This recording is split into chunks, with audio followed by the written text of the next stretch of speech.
The mists clear. The psychic's eyes roll back. They're white. An impossibly deep voice says, "Warning. Adult content and situations within. Proceed with caution." PseudoPod, episode 867, June 16th, 2023.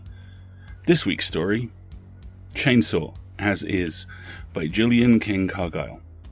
Hello everyone, welcome to PseudoPod, the weekly horror podcast. I'm Alistair, your host, and as I say, this story comes to us from Gillian, who earned her BA in film production and an MFA in creative writing from Southern Illinois University, worked in schools, libraries, universities, and national labs to create exciting stories, games, events, and even stand-up comedy routines, all designed to spark a love of reading and learning. Gillian is a member of the Horror Writers Association and the Society of Children's Book Writers and Illustrators. Gillian has published picture books, middle-grade non-fiction books, and longer work for readers of all ages. Her short stories have appeared in McSweeney's Internet Tendencies, Carve, Everyday Fiction, River Styx, Three Elements, Hello Horror, and other publications. She won the 2022 Horror Writer Association's Rocky Wood Memorial Scholarship for Nonfiction, and you can find her online on Twitter and her website, the links for both of which will be in the show notes. Your narrator this week is Melissa V. Hoffelick. Hello buddy, how are you? Melissa is the copy editor at Nightmare Magazine and an extended member of the EA Podcasts Network family. Originally from South Jersey, she now lives in Atlanta with her husband Alex and their 4 cats. She's worked for both the man and the devil over the years, though generally not at the same time, trying her hand at jobs such as accounting, professional box slinging, fraud detection, and lingerie sales. Her true passion is the care and feeding of books. Melissa holds a BFA from the University of the Arts in Philadelphia and is a ravenous reader, gamer, and crypt creeper. So, get ready, because out in the Barrens, where we're going, there's nothing but the truth. Chainsaw, As Is, by Gillian King Cargyle, narrated by Melissa Hoffelick. All 13 of us cousins and half-cousins and step-cousins were there that Memorial Day at my grandma's house when Dustin ripped into his leg with the chainsaw. This was in New Jersey, in the Pine Barrens. There were thousands, maybe hundreds of thousands of trees to chainsaw. That's why Grandma had the chainsaw in the first place. To push the Pine Barrens back, to keep away the trees and the things that hid in their needles, things with wings and hair and hooves and scales and claws. I was the oldest and the only girl in the mess of cousins, so I was supposed to be in charge. I was the one who lived the closest and helped Grandma the most, dusting her cobwebs, mowing her sandy lawn, turning the TV up louder and louder and louder so she could hear the Weather Channel and watch for nor'easters and hurricanes hurrying their way up the coast. That day, I was also makeshift mom to 12 boys, aged 6 to 16, who only saw each other all at once, maybe once or twice a year. When they got together, they always wanted to do something big, memorable. This year, they wanted to chainsaw down a tree or make a YouTube video about chainsawing down a tree. I told them not to be stupid. I was the only one Grandma let use the chainsaw, and I was in charge, as the aunts and uncles said, because they didn't want to deal with their monster kids while they drank beer and shooed flies away from deviled eggs and crab salad and burgers. Dustin was the one who got the chainsaw out of the garage, off the workbench I'd left it out on like a dare. "I'll show you how it's done," Dustin said. But he'd never touched the chainsaw before. Never helped with yard work because of the ticks and the sunburn and the fact that he was only kind of related to us because his dad married our aunt and he was only here on vacation. He yanked the cord, revved the engine. Rrr, rrr, rrr, rrr, too many times. The engine had already caught. The chain was already spinning on the bar. He was showing off, making noise, just like when we play Yahtzee and he'd shake the cup of dice too loud and hard and long and close to my ear. "I'll show you how it's done." And he'd flip the cup and slam it onto Grandma's good glass table, threatening to shatter everything. You don't stop an idiot with a chainsaw. You don't get in his way. You don't scream for aunts and uncles. Even if you did, they probably wouldn't hear you. They'd think your scream was just one of the many noises that happen when a mess of cousins runs through the woods. And Dustin definitely wouldn't hear you over the dragon's breath buzz of the gasoline engine. Grandma always said, a chainsaw sounds dangerous on purpose, like a timber rattler. It's telling you to stay away. Her words came out wheezy because Grandma smoked too much and shopped too much and played the slots in Atlantic City too much. She was reckless with things like that, but not with power tools.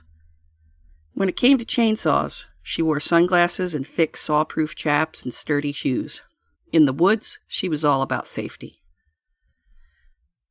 She'd cut clean through a fallen tree, then engage the handbrake to stop the engine.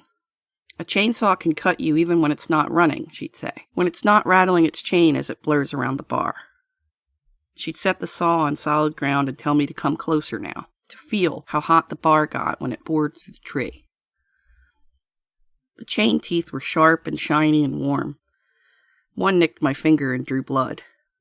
Like a rattlesnake's front teeth, she told me. Their fangs still hold the venom, can still kill you even after the head's cut clean off.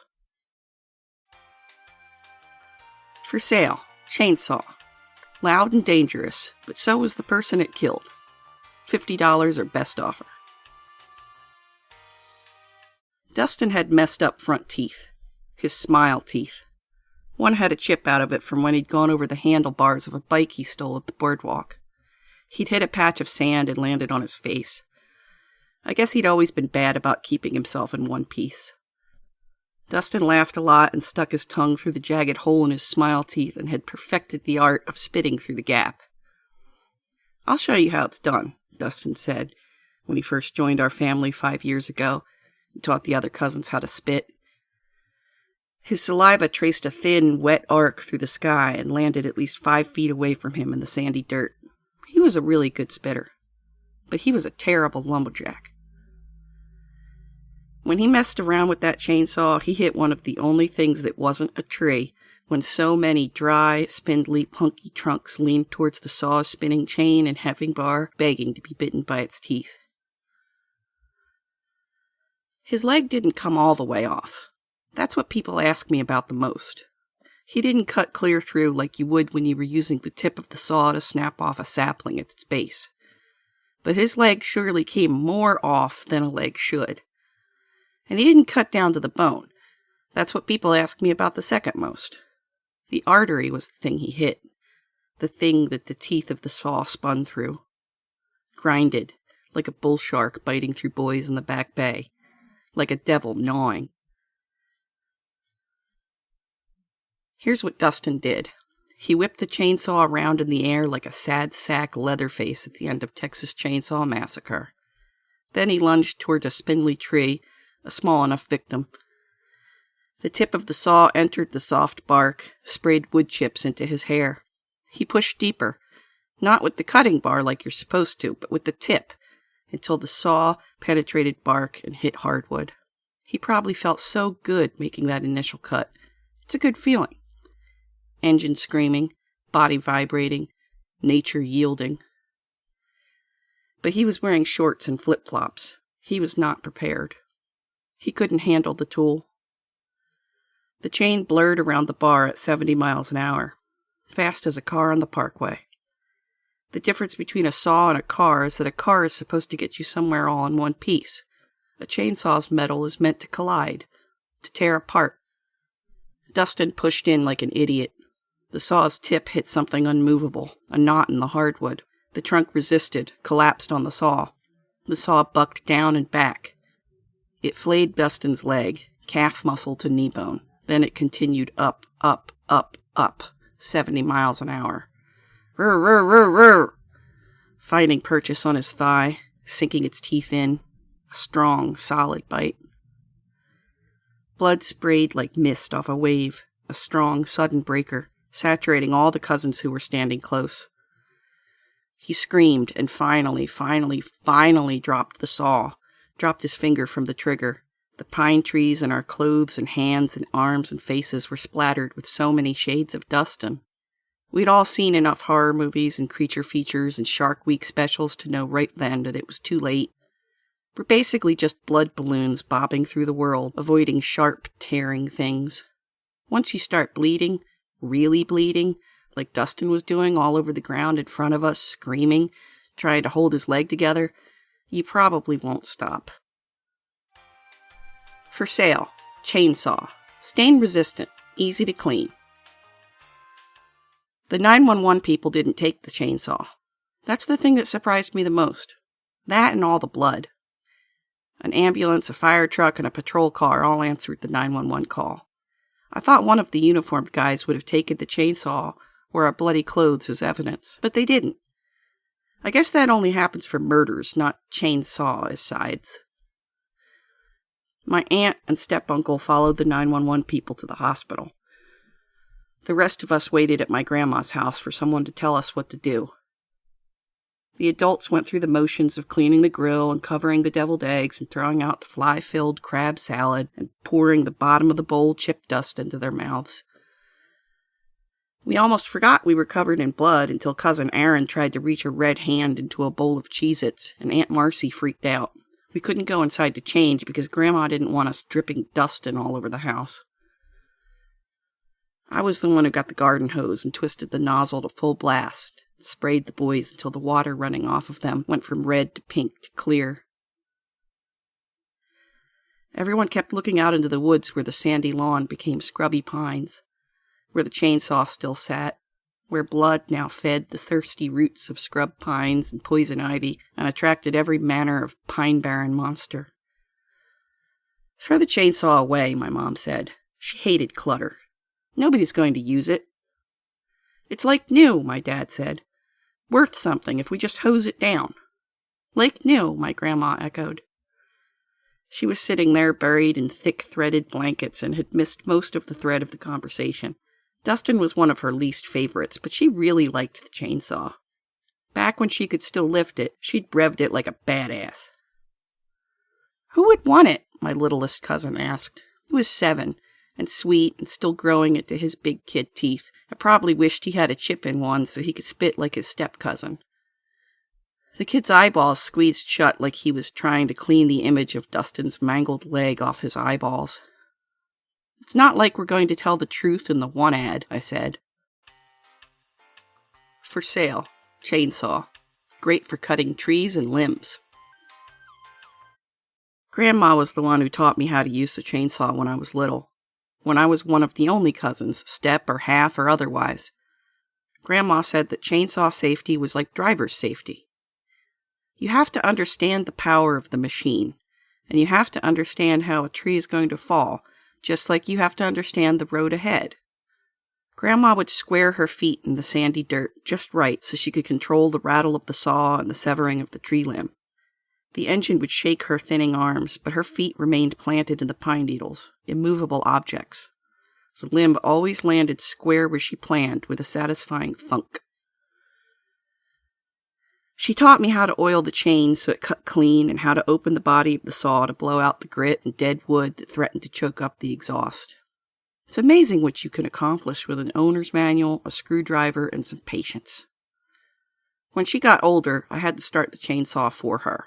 When I wasn't around, she'd stand by the road to flag down neighbors or the mailman or shoobies on their way down the shore and have them yank the cord, rev the engine, bring the saw to life so she could push the pine barrens a little farther from her back door. Sometimes they'd offer to help her cut what needed cutting, but she'd shoo them away. She liked to do things her own way.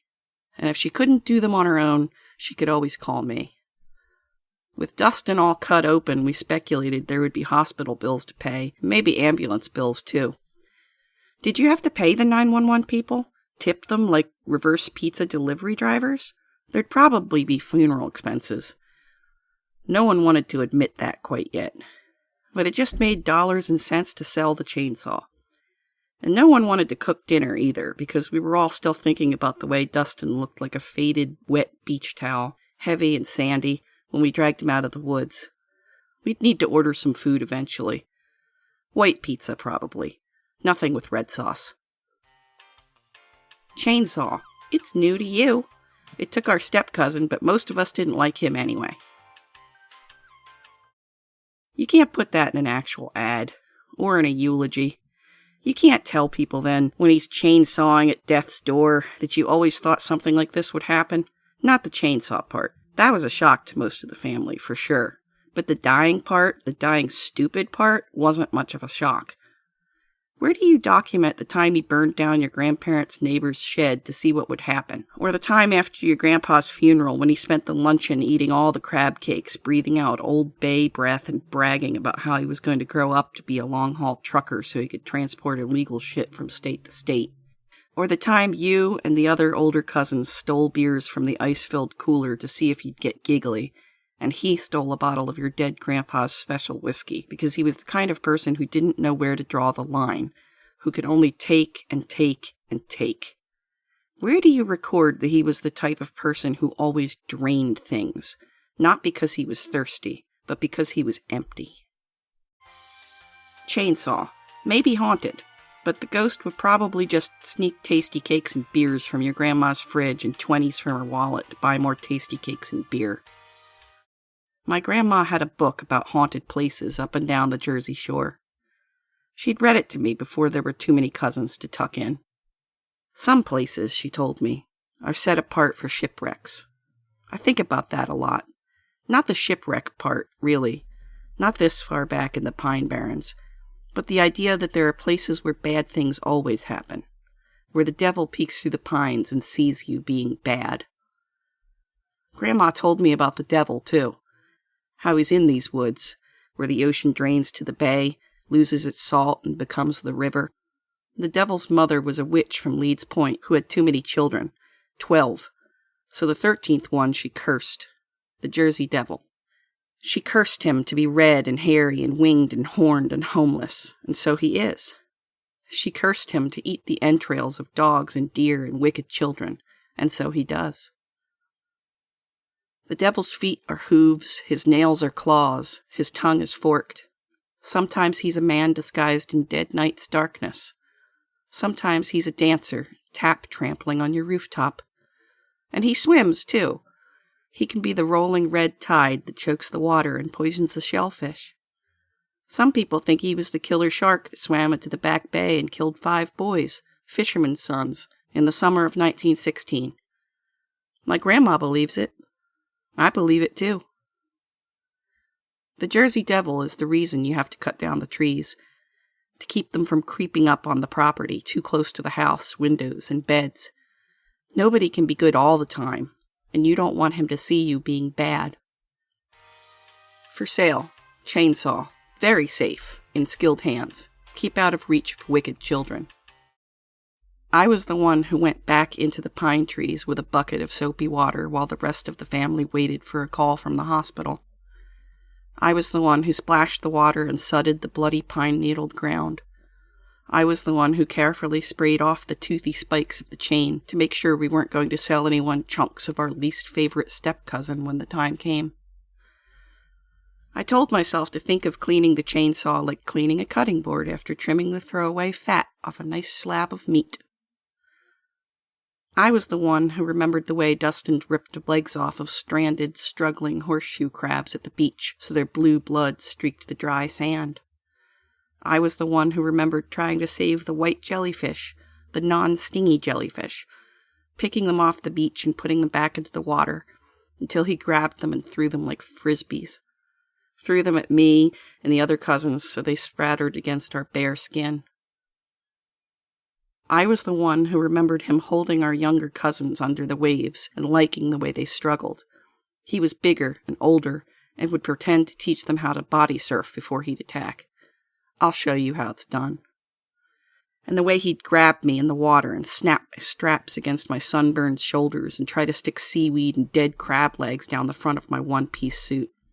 Back on shore, he'd snatch my beach towel so he could stare at me as I shivered and dripped dry in the cold wind off the ocean.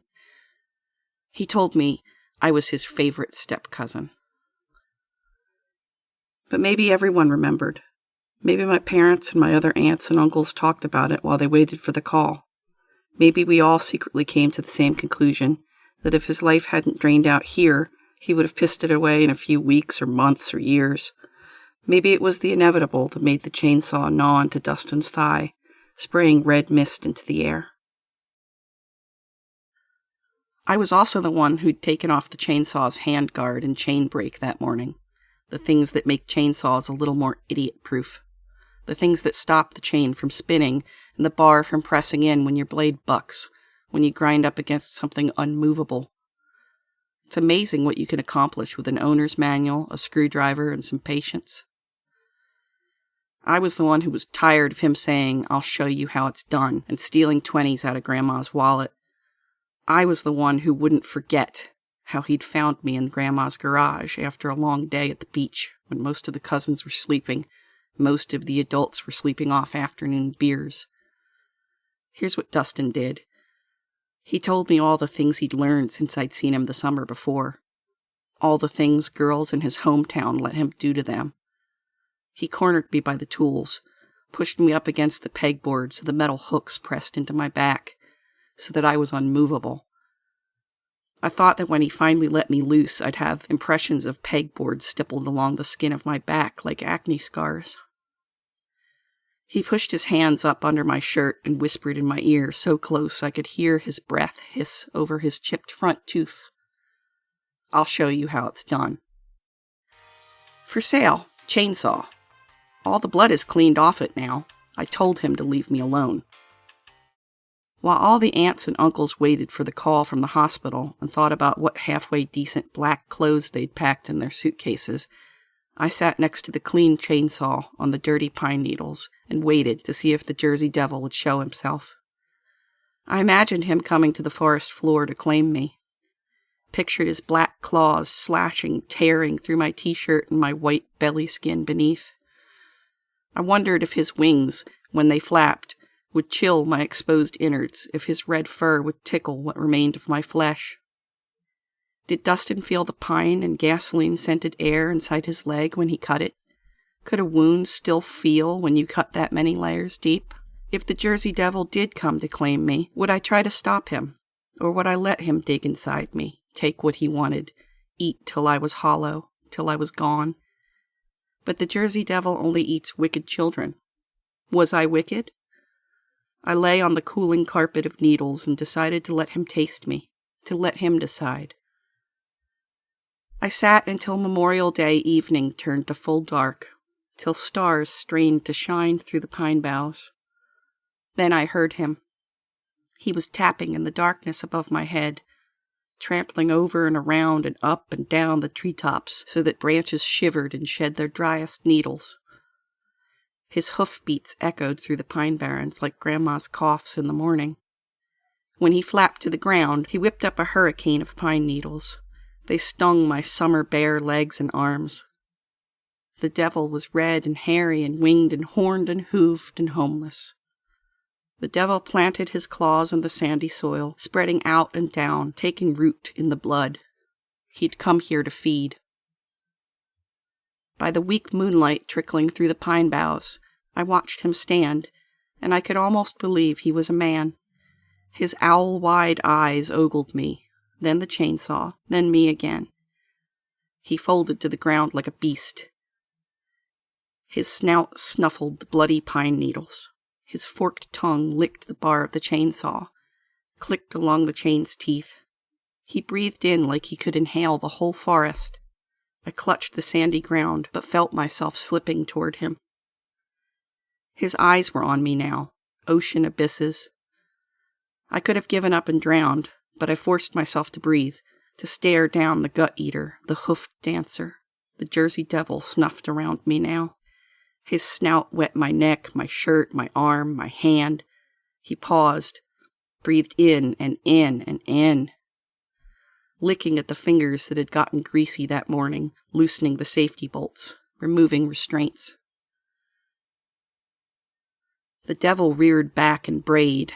It sounded the way a shipwreck must have sounded, when a metal hull tears itself apart trying to move through something unmovable, when all hands know they'll be lost.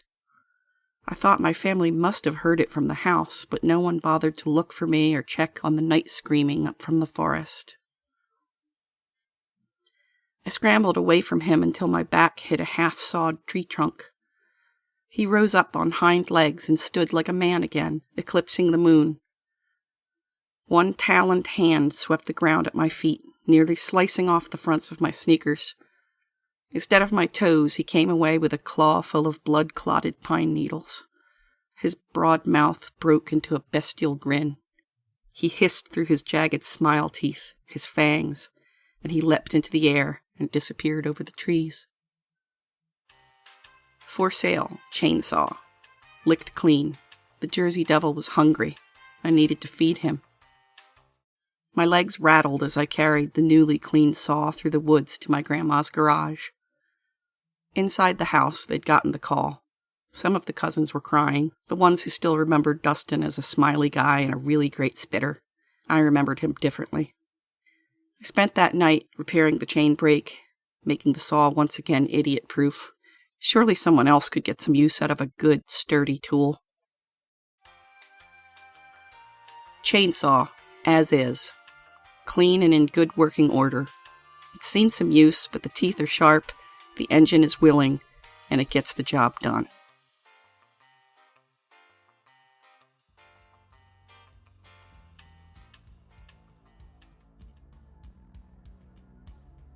We have a couple of notes from Jillian.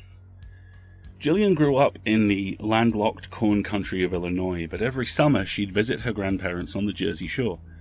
She swam in the Atlantic Ocean like a fish and body surfed until the broken up shells of the shallows sanded down her knees. She also soaked up stories of shipwrecks, East Coast ghosts, and especially the Jersey Devil. Even though she's all grown up, Jillian has never quite shaken the salt out of her veins or the devil out of her head. She hopes you enjoy her version of this mythical American monster. I certainly did, and there are 2 lines in this story that popped really very, very hard for me. The first is this: to push the barons back. That line is holographic storytelling, becoming something very different when the story is done and your perspective shifts.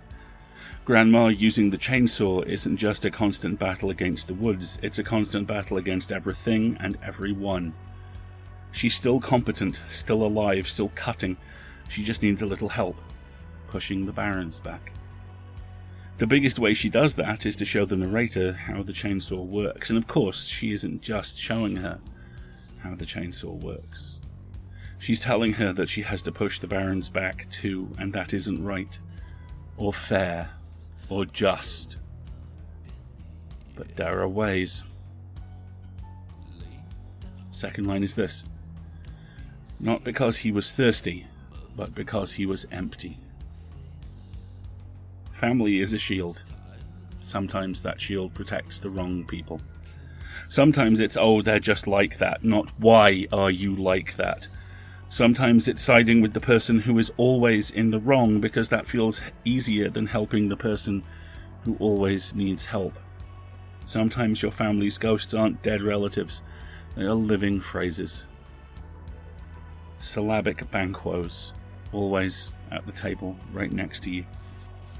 Least said, soonest mended is one of my families, and it's never true. I'll show you how it's done is one of these stories, and it's never true either. And that's where the horror lies, in not just that banal, brutal arrogance, but in what the narrator is forced to do. To show them how it's really done. To accept the price of pushing the barons back, knowing the devil is always in the backyard, but can be kept at bay. All you need are the proper tools, and the courage to use them. Amazing work. Thank you all. We rely on you to pay our authors, staff, and cover our costs. It is very tough right now. The cost of living crisis is biting everywhere, and we are feeling it monthly.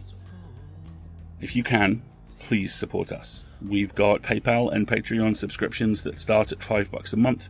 Both get you access to our audio archive. The Patreon subscription tiers get you all sorts of goodies too. And if you can't help financially, we understand. Times are tight. But please consider talking about us. It's free, and it helps a lot too. If you liked an episode, please link to it, or blog about it, or leave a review on your podcatcher of choice. It all helps, and with your help, we can keep doing this. PseudoPod is part of the Escape Artists Foundation, a 501c3 non-profit, and this episode is distributed under the Creative Commons Attribution Non-Commercial No Derivatives 4.0 International License.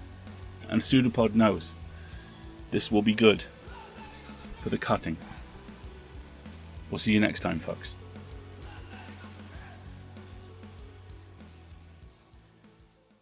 An arm appeared from nowhere on the shape, seemingly projected like the pseudopod of a protozoan. It's a pseudopod. It's a big foot. It's all about podcasts these days.